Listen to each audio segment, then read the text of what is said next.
My husband was deported, as most of you know. I know I grew this platform because of my husband's case, and I don't know if you all noticed, but I decided to delete the video.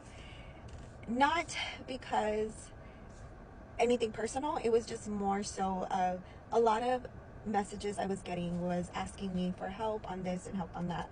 And I do want to help as many people as I can. However, I am well aware that with this administration, the process that I once knew is no longer the process.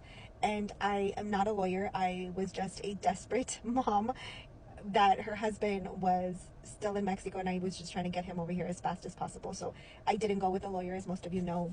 But we are not living in the same times that I processed my husband's case, and I am full aware of that, and that's the reason why I decided to remove that video. I was still getting a lot of traction, a lot of good comments and terrible comments, of course, but I don't want anybody to compare their situation to mine. I have very close friends that I know that are in the immigration process, and their situation should have been just as smooth as mine was, and they're still waiting to hear back from pardons and interviews. It's a big old mess right now, and if I'm honest, it was making me depressed and sad hearing friends that I hold true to my heart, and you see them, their cases are moving, and you get so excited for them, and then it's like stagnant. And I think that's the reason why I didn't want to continue making videos on immigration, because I don't know, nobody knows the process anymore. I think this administration is changing so many things, and if I'm honest, it's getting harder to follow the process the way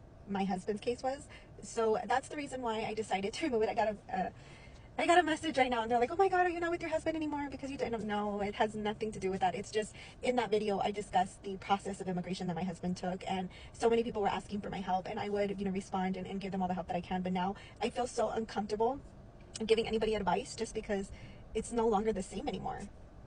And I would not want anybody to feel so confident in my advice for it to backfire on them. And I think that's the reason why I chose to remove that video.